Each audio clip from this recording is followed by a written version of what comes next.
everyone, I am Anuradha Priyadashini and once again welcome to my channel Current Affairs with Anuradha।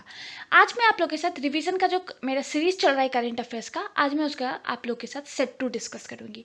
मैंने इससे पहले आप लोगों के लिए सेट 1 अपने चैनल पर अपलोड किया था। आपको कैसा लगा मुझे कमेंट सेक्शन में ज़रूर बताइएगा। आपको इससे कुछ बेनिफिट मिल रहा है या नहीं मिल रहा है ये भी मुझे कमेंट सेक्शन में ज़रूर बताइएगा।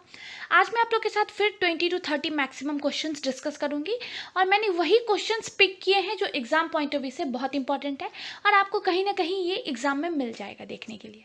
चलिए आज का सेट हम लोग डिस्कस करेंगे। अगर आपको मेरा मटेरियल अच्छा लगे तो प्लीज़ लाइक शेयर और सब्सक्राइब ज़रूर कीजिएगा। बेल बटन को प्रेस करके रखिए ताकि मेरे जितने भी अपकमिंग वीडियोस होंगे उसका नोटिफिकेशन आपके पास सबसे पहले आए। अब आप मुझे फेसबुक पे भी फॉलो कर सकते हैं, मेरा चैनल है, मेरा पेज है करंट अफेयर्स विद अनुराधा। और आप मुझे इंस्टा पे भी फॉलो कर सकते हैं, मेरा पेज है अनुराधा झा के नाम से। चलिए लेट्स स्टार्ट द वीडियो। चलिए हमारा पहला क्वेश्चन है, प्रधानमंत्री किसान मनधन योजना वाज लॉन्च्ड ऑन। ये जो योजना है वो 12 सितंबर 2019 को लॉन्च हुआ था। ऐसे क्वेश्चंस बीपीएससी का बहुत फेवरेट क्वेश्चन है। अगर आप प्रीवियस ईयर का क्वेश्चन पेपर उठा करके देखेंगे तो आप देखेंगे कि हर एक सेट में 1 से 2 क्वेश्चन इस तरीके का पूछ लिया जाता है कि कोई भी पर्टिकुलर गवर्नमेंट स्कीम किस तारीख को लॉन्च हुआ है और इनका जो डेट है ना वो बहुत फेवरेट क्वेश्चन होता है इस तरीके का। तो आप डेट ज़रूर याद रखिएगा। मैं एक पर्टिकुलर वीडियो में आपको जितने भी गवर्नमेंट की स्कीम्स है वो किस डेट को लॉन्च हुए थे वो मैं आप लोगों के लिए, स्पेशली पीएम मोदी के टाइम के जितने भी स्कीम्स लॉन्च हुए वो मैं आपको लिए एक पर्टिकुलर वीडियो में लेकर के आऊंगी। एक क्वेश्चन इस पर्टिकुलर टॉपिक से आपका फिक्स रहता है। चलिए हमारा नेक्स्ट क्वेश्चन है, पीएम किसान प्रधानमंत्री किसान सम्मान निधि योजना वाज लॉन्च्ड ऑन। ये जो योजना है वो 24 फरवरी 2019 को लॉन्च हुआ था। किसान credit card scheme was launched in the year 1998। वहीं आप सॉइल हेल्थ कार्ड स्कीम देखेंगे तो ये 12 दिसंबर 2015 को लॉन्च किया गया था। परंपरागत कृषि विकास योजना, ये जो योजना है वो अप्रैल 2015 में लॉन्च हुआ था। इसके तहत ऑर्गेनिक फार्मिंग जो होती है वो इस चीज़ को काफ़ी ज़्यादा प्रमोट किया गया था। चलिए हमारा नेक्स्ट क्वेश्चन है, when was e NAM launched in India. ये जो ई नैम है ये लॉन्च हुआ था 14 अप्रैल 2016 को। Which is the leading implementing agency of e NAM. इसको इम्प्लीमेंट करने की कौन सी एजेंसी थी? तो इसका नाम है small farmers agri business consortium. Global energy review 2020 is a report published by. ये जो रिपोर्ट है वो इंटरनेशनल एनर्जी एजेंसी के द्वारा रिलीज किया जाता है और इसका हेडक्वार्टर जानना भी बहुत इंपॉर्टेंट है। इसका हेडक्वार्टर पेरिस फ्रांस में है। एक पर्टिकुलर वीडियो में मैं आपको जितने भी इंटरनेशनल ऑर्गेनाइजेशंस हैं, जितने भी इंटरनेशनल एजेंसीज हैं उनका हेडक्वार्टर भी लेकर के आऊँगी। ये टॉपिक भी बहुत इंपॉर्टेंट है, एक क्वेश्चन कन्फर्म रहता है। देखिए मैं आपको सजेस्ट करूँगी कि करंट अफेयर्स में ना आप टॉपिक डिसाइड कर लीजिए, टॉपिक वाइज टॉपिक पढ़िए, उससे आपको बहुत आसानी होगी और आप कोरिलेट करके इसको ईजिली याद रख सकते हैं। अगर आप मैस्ड अप करके पढ़ेंगे ना वो आपके लिए बहुत ज़्यादा डिफिकल्ट होगा वहाँ पर याद रखना और आप कन्फ्यूज होकर के कुछ भी गलत आंसर मार्क कर देंगे।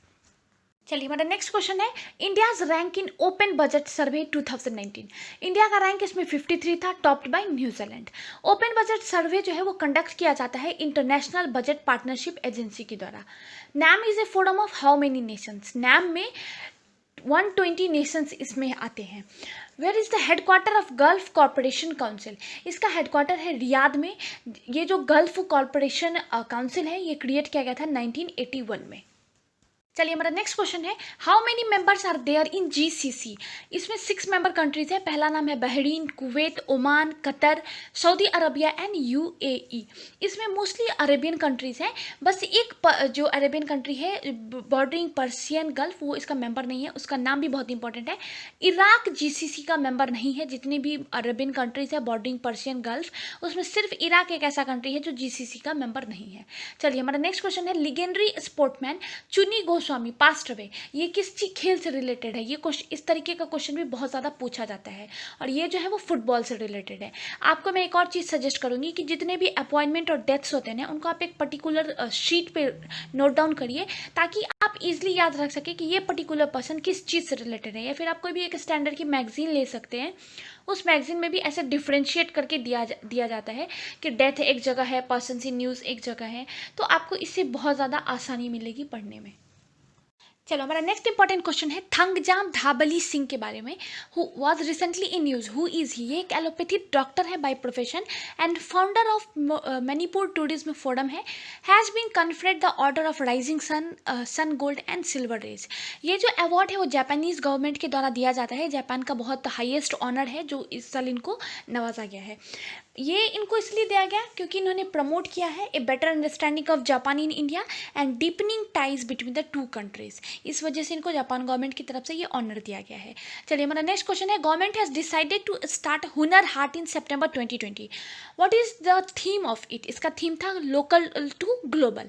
आत्मनिर्भर भारत अभियान जो कि मई के महीने में 12 मई 2020 को निर्मला सीतारमन जी के द्वारा, जो कि हमारे अभी के टाइम पे फाइनेंस मिनिस्टर जी हैं, उनके द्वारा ये अनाउंस किया गया था। बहुत इंपॉर्टेंट है आत्मनिर्भर भारत अभियान एग्जाम पॉइंट ऑफ व्यू से। आप इस टॉपिक को बहुत अच्छे से कर लीजिए। इसमें बजट डिफरेंट सेक्टर्स के लिए डिफरेंट बजट एलोकेट किए गए थे। ये चीज़ भी आप देख लीजिए क्योंकि आप इससे 1 से 2 क्वेश्चन आप आराम से एक्सपेक्ट कर लीजिए कि आपको एग्जाम में देखने को मिल जाएगा। चलिए हमारा नेक्स्ट इंपॉर्टेंट क्वेश्चन है what is the amount sanctioned for 100% solarisation of Konark sun temple. तो इसके लिए जो अमाउंट से एलोकेट किया गया था वो है 25 करोड़ रुपीज़ का। Which committee recommendation has been accepted by central government for building border infrastructure. आप देख रहे होंगे कि अभी जम्मू एंड कश्मीर में जो बॉर्डर जितने भी चाइना के साथ या पाकिस्तान के साथ जितने भी हमारे बॉर्डर्स हैं वहाँ पे इंफ्रास्ट्रक्चर का काम चल रहा है। अगर आप सिक्किम में देखेंगे वहाँ पे भी इंफ्रास्ट्रक्चर का काम चल रहा है। असम में भी कनेक्टिविटी जो है वो बहुत अच्छी की जा रही है। और ये जो एक कमेटी थी जिनके द्वारा ये सजेशन किया गया था उसका नाम है सेख्तर कमेटी। इनके द्वारा ये रिकमेंड किया गया था कि बॉर्डर के पास में जितने भी एरियाज हैं उनको अच्छी कनेक्टिविटी के साथ दिया जाए ताकि इंडियन आर्मी जो है वो इसको आसानी से रीच कर सके। चलिए हमारा नेक्स्ट क्वेश्चन है when was Asia infrastructure investment bank established. ये 16 जनवरी 2016 को इसको एस्टैब्लिश किया गया था। इसका हेडक्वार्टर है बीजिंग में। It is seen as a potential rival to World Bank and IMF। इसी के साथ जितने इंपॉर्टेंट क्वेश्चन थे आज के सेट के वो मैंने आपके साथ डिस्कस किए। आपको इससे बहुत ज़्यादा बेनिफिट मिलेगा, कहीं ना कहीं आपको एग्जाम में इससे बहुत बेनिफिट मिलेगा। कैसा लगा मुझे कमेंट सेक्शन में ज़रूर बताइएगा। मुझसे क्या इंप्रूवमेंट चाहते हैं ये भी मुझे कमेंट सेक्शन में ज़रूर बताइएगा। देखिए विद इन 5 to 10 मिनट्स अगर आप 20 से 30 क्वेश्चन अगर आप रिवाइज कर पाते हैं तो मुझे लगता है ये बहुत बेनिफिट का एक बेनिफिशियल है आप लोगों के लिए। और जितने भी क्वेश्चंस मैं पिक कर रही हूँ वो सारे एग्जाम पॉइंट ऑफ व्यू से इंपॉर्टेंट क्वेश्चन से पिक कर रही हूँ। All the best upcoming exams के लिए। अच्छे से प्रिपेयर कीजिए। करंट अफेयर्स का सेक्शन एक ऐसा सेक्शन होता है जो आपको किसी भी एग्जाम में अपलिफ्ट कर सकता है। इस सेक्शन पे काम कीजिए। जितना आप इस पर मेहनत करेंगे आपको इससे इतना ही ज़्यादा ये फ्रूटफुल रहेगा।